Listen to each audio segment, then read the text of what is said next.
Hello, third years. Good morning. Today we'll see we already completed the probability sampling technique, and today we'll finish this non-probability sampling technique.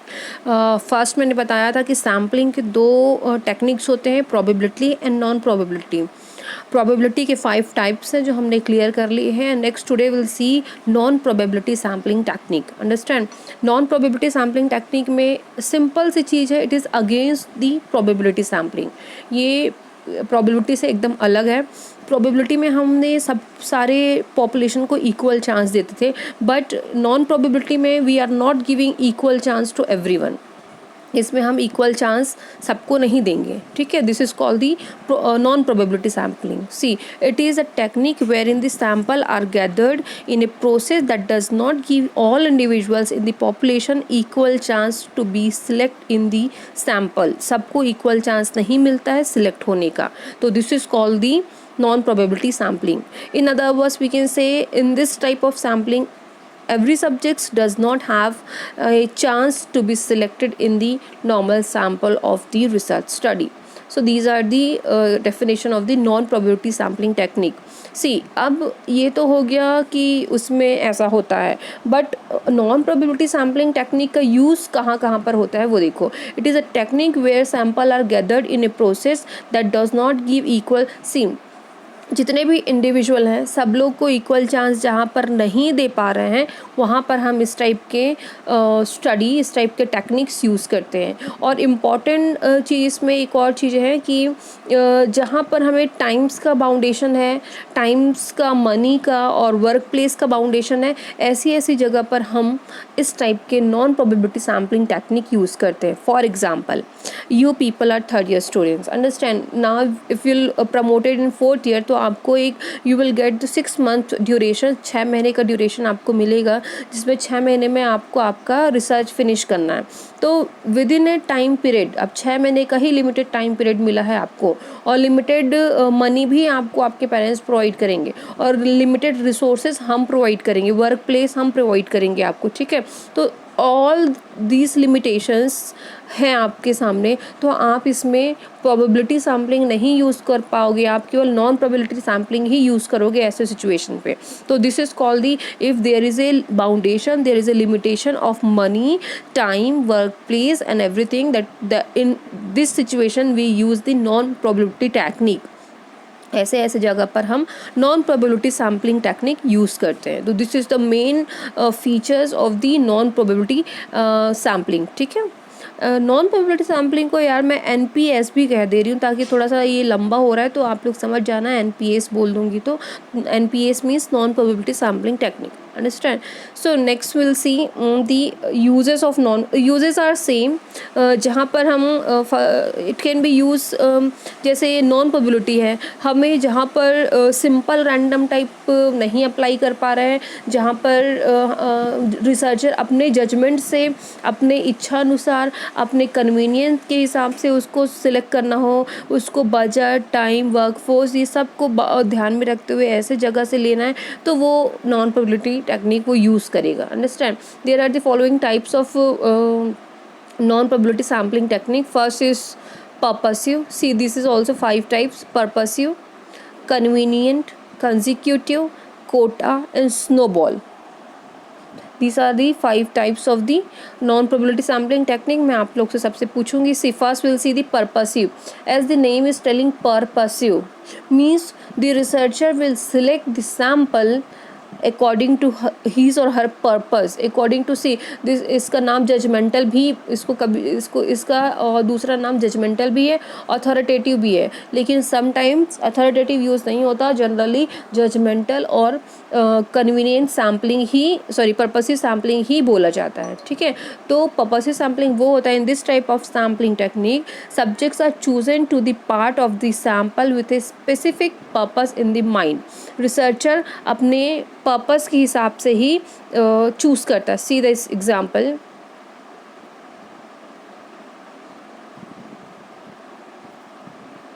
See, in this, the researcher choose a sample based on who they think would be appropriate for the study. For example, you are going to do the research on dance class. Understand? तो आप लोग को dancers चाहिए, right? तो first year के class में आप गए हो, you need to have dancers. आपका पर्पस ये है कि आपको डांस पे आप स्टडी करना चाह रहे हो, डांस पे कुछ भी स्टडी कर रहे हो आप, तो आपको डांसर्स की ज़रूरत पड़ रही है, जो स्टूडेंट्स डांस करते हैं। तो आप पर्पसली आप उन्हीं को ही प्रेफर करेंगे ना जो डांस करते हैं। समझ में आ रहा है? तो आप एक रिसर्चर हैं, आप केवल उन्हीं को ही लोगे जो आपके रिसर्च के लिए अप्रोप्रिएट हो, पर्पसफुल हो, यूजफुल हो। तो definitely you will took the dancers only, understand? तो this is called the purposive sampling technique, जिसमें आप अपने अप्रोप्रिएट हो आपके रिसर्चर के अकॉर्डिंग, आपके रिसर्च के अकॉर्डिंग, और यूज़फुल होना चाहिए, ठीक है? That we call the purposive sampling. बस पूरे पॉपुलेशन में से this is whole population, and इसमें से आपको जो आपको अप्रोप्रिएट लग रहा है आपके रिसर्च के अकॉर्डिंग, आप उसमें से ले सकते हो। इसमें किसी भी प्रकार के कैलकुलेशंस जो हम प्रोबेबिलिटी में करते थे वो इसमें नहीं करना है। ये this is very easiest type of all the non probability sampling techniques जो पढ़ाऊंगी मैं, सब बहुत इजी है। इसमें किसी भी प्रकार के स्टेप्स, ये स्टेज वेज कुछ भी नहीं फॉलो करना है, नॉर्मल है ये सब। रिसर्चर के ऊपर ही कंप्लीट डिपेंड करता है कि वो किस टाइप के उसको चाहिए। See, that's all about the judgemental. Next is convenient. Convenient is also called the incidental, accidental. Convenient का नाम से ही पता चल रहा है, कन्वीनियंट मीन्स दी जो रिसर्चर को ईजिली अवेलेबल हो, जो रिसर्चर को कन्वीनियंट हो। सी फॉर एग्जांपल, मैं सेम एग्जांपल आप लोग को दूंगी। जैसे आप लोग को डांसर्स चाहिए था, अब आप लोग पूरा इंदौर जितने भी नर्सिंग कॉलेजेस हैं उसमें आप स्टडी कर रहे हो, ठीक है? अब आप जो आपके पास, जैसे आप लोग राव पीथमपुर के आसपास के लोग हैं, तो आप आसपास के ही इंस्टीट्यूट नर्सिंग कॉलेज को लोगे कि आप दूर के नर्सिंग कॉलेज को लोगे? जो आपको पास पड़ेगा, कन्वीनियंट होएगा आपके लिए, जो इजीली रेडिली अवेलेबल होएगा, जिसमें ज़्यादा प्रॉब्लम्स नहीं आएंगी, उन्हीं को आप प्रेफर करोगे ना। तो that we call the convenient sampling technique. जो रिसर्चर को कन्वीनियंट लगता है, he will take that sample. वो उसी के आज, जैसे आपके राव पीथमपुर में सफ़ायर कॉलेज है, विक्रांत है, इंदौर नर्सिंग कॉलेज है, चौथाम नर्सिंग कॉलेज, ये आपको इजीली कन्वीनियंट पड़ रहा है compare to Bombay hospital, compare to Aurobindo. तो ये सब बहुत दूर दूर है ना, तो आपको जो भी कन्वीनियंट लगेगा आप उसी से ही अपना सैंपल सिलेक्ट करोगे। तो that we call the convenient sample technique. हो गया, सेकेंड भी क्लियर है सबको? Next will see the the purpose you completed, convenient sampling, clear. Next is consecutive. See, consecutive, it is a very similar to convenient sampling. Convenient sampling से थोड़ा सा similar है, except that it seeks to include all accessible subjects as part of the samples. See, अब इसमें convenient मैंने आपको बताया था, जो आपको easily convenient होगा। अब आप गए हो Vikrant college, Indore nursing college और Sapphire nursing college. Generally Indore nursing college में फर्स्ट ईयर के क्लास की स्टडी कर रहे हो आप, फर्स्ट ईयर क्लास में 50 स्टूडेंट्स आते थे जनरली, और उसमें से डांसर्स है 10, ठीक है? रोज़ के बाद बता रही हूँ। बट जिस दिन आप वहाँ पर स्टडी करने के लिए गए, उस दिन 10 डांसर्स में से केवल 5 अवेलेबल हुए। तो वो 5 अवेलेबल जो हुए वही आप लोगे। तो that we call the accessible population और एसेसिबल सब्जेक्ट्स। अंडरस्टैंड? जो अवेलेबल होंगे आप उन्हीं को ही पिक करोगे। That we call the consecutive sampling technique. See again I am repeating, आप गए, जो कन्वीनियंट कॉलेजेस हैं, जो कन्वीनियंट पॉपुलेशन है, आप वहाँ पे गए। आप कन्वीनियंट पॉपुलेशंस में से आप जाकर देखें कि आपके स्टडी से रिलेटेड कौन कौन से मतलब मैच के सैम्पल्स हैं। जैसे 10 डांसर आप लोग को चाहिए एक इंस्टीट्यूट से, बट उस दिन अवेलेबल केवल 5 हैं। तो जो अवेलेबल हैं उन्हीं को एसेसिबल पॉपुलेशन कहते हैं, उन्हीं में से ही आप एसेसिबल में से ही आप अपने सैम्पल सिलेक्ट करोगे, सैम्पल लोगे। That process, that technique is called the consecutive sampling technique. Is very very simple, very easy, ठीक है? जो अवेलेबल है हम उन्हीं को लेंगे। Understand? Next is quota sampling. Quota sampling is quite different, थोड़ा सा ही डिफरेंट है कोटा सैम्पलिंग। मैं 2 एग्जांपल आप लोग को बताऊंगी कोटा सैम्पलिंग के, देखती हूँ अगर आपको क्लियर नहीं हुआ तो मैं आप आप लोग के हिसाब से बताऊंगी। और सी कोटा सैम्पलिंग मीन्स जैसे इसमें जो एग्जांपल दिया that I will read first, I will tell you the example.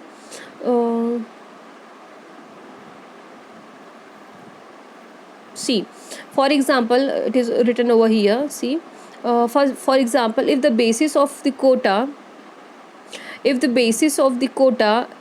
is college level, first you read the meaning of the quota sampling. इसमें क्या होता है, हम जो एक एक कोटा डिवाइड करते हैं, मीन्स एक एक ग्रुप डिवाइड करते हैं, कंप्लीट पॉपुलेशन को ग्रुप्स में डिवाइड किया है, age, gender, age, race, region, socio economic status, ऐसा ऐसा करके कोटा डिवाइड किया है। For example, if the basis of quota is the college level, अब आपका कॉलेज लेवल पे आपने कोटा डिवाइड किया है, इसमें आप क्या करोगे, first year, second year, third year, fourth year, अब आपको 100 सैम्पल साइज आपकी है।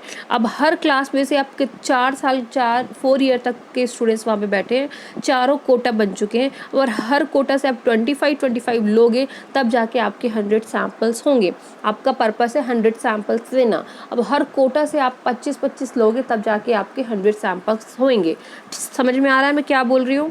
तो हर क्लास फर्स्ट ईयर में से 25 स्टूडेंट्स लेंगे, सेकेंड ईयर से 25, थर्ड ईयर से 25, फोर्थ ईयर से 25, तो ऐसे करके आप 100 सैम्पल्स आप सिलेक्ट करोगे। मीन्स हर कोटा से आपको थोड़े थोड़े अमाउंट में सैम्पल्स सिलेक्ट करना है, तब जाके आपका सैम्पल, इस प्रोसेस को कहते हैं कोटा सैम्पलिंग टेक्निक।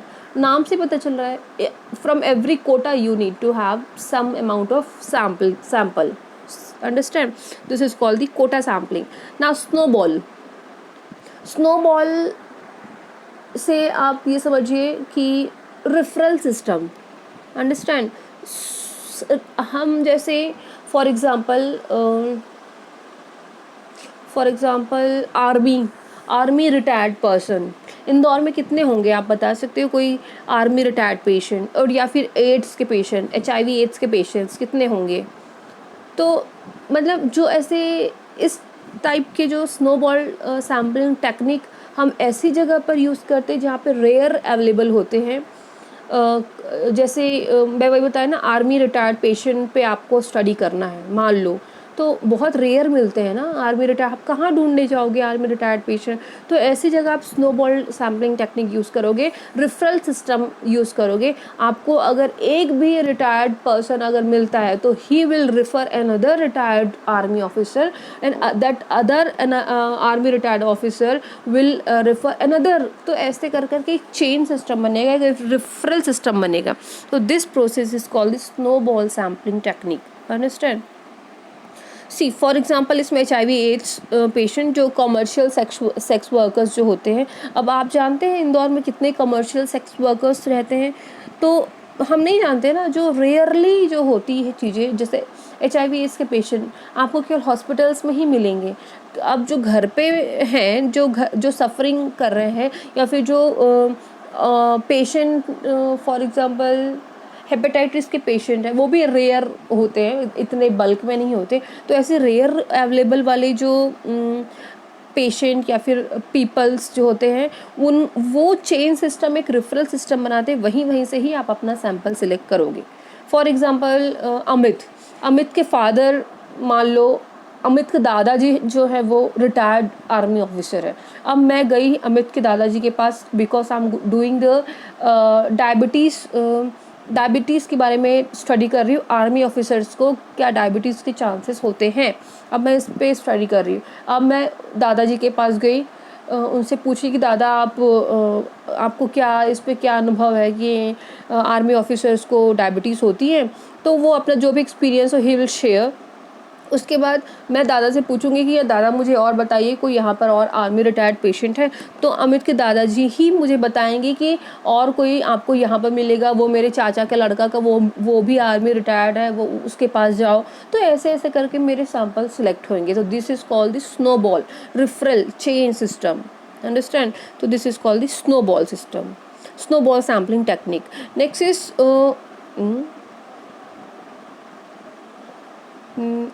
कुछ छूट रहा है। Okay, all done.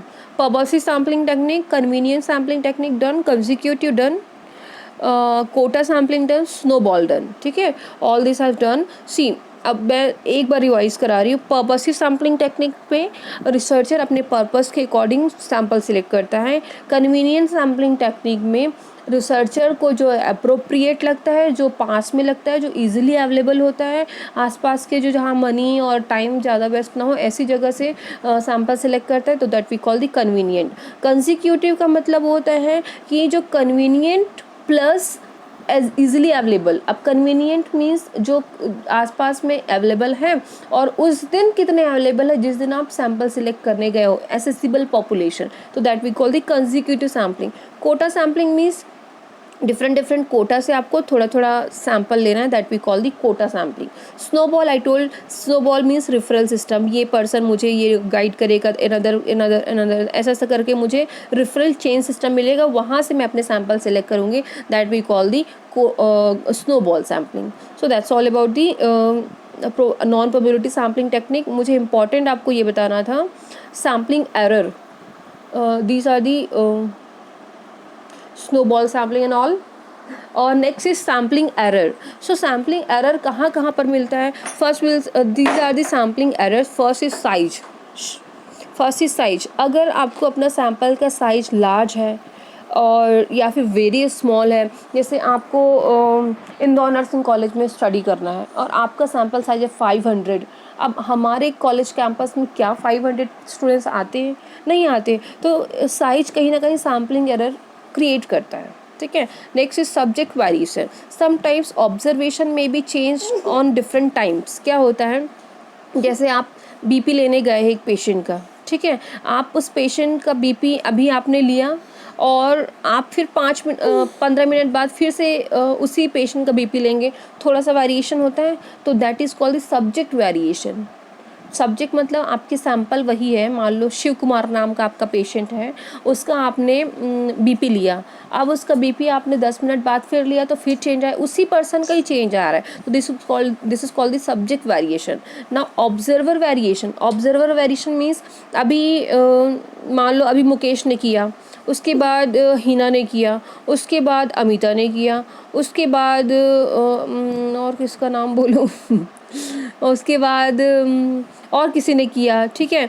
तो ऐसा कर कर के आप 4-5 लोग अलग अलग रिसर्चर हैं, आप लोग अलग अलग टाइम पे ब्लड प्रेशर ले रहे हैं, उसी बंदे का ले रहे हैं, शिव कुमार का ही ले रहे हैं, तो पता चला अमित जो कर रहा है उसमें 120/80 आया, हिना ने किया तो 130/80 आया, अमिता ने किया तो फिर से 130/80, तो चेंजेस हो रहा है। आप सब ऑब्जर्वर जो ऑब्जर्व कर रहे हैं सबके में चेंजेस आ रहे हैं, अंडरस्टैंड। तो this is called the observer variation. Observer को अलग अलग मिल रहा है सेम पेशेंट का। Next is technical fault. अब बाई इंस्ट्रूमेंट्स, अब आपका बीपी ऑपरेटर्स ही ख़राब है तो ये टेक्निकल फॉल्ट होगा, understand. Incomplete coverage, it if 10 out of 100 are non cooperative. अब आपके 100 सैंपल हैं, 100 सैंपल में से आपके 10 जो हैं वो बाद में नाटक कर रहे हैं, नहीं मेरे को नहीं करना है, मुझे अब नहीं सिलेक्ट होना, मुझे स्टडी में नहीं पार्टिसिपेट करना है, तो this will create the incomplete coverage, understand. तो this is all about the sampling errors. ये सैम्पलिंग एरर्स आ सकते हैं आप लोग को during the selection of sampling, during your sampling process. तो this was all about the sampling. Today you are going to complete your sampling techniques and types of sampling techniques. errors पढ़ लिया हमने। I hope कि sampling आप लोग को पूरा clear होगा। इन दिस यूनिट, इसी यूनिट में हमको भी मेथड्स ऑफ डेटा कलेक्शंस लेना है, सो ये मैं नेक्स्ट क्लास में लूँगी। That's all about the today. और हाँ, मोस्ट इम्पॉर्टेंट थिंग, मैं ये सैम्पलिंग को लेके बहुत सीरियस हूँ क्योंकि ये हमेशा एग्ज़ाम में आता है। मैं आपका एक टेस्ट भी लूँगी इस पे, तो एक्सपेक्ट करती हूँ कि आप लोग ये सब स्लाइड्स पढ़ेंगे और मुझे रिस्पॉन्स करेंगे प्रॉपर, ठीक है। Thank you. अगर कुछ भी डाउट है तो फिर से पूछ लीजिएगा मुझे। Thank you so much.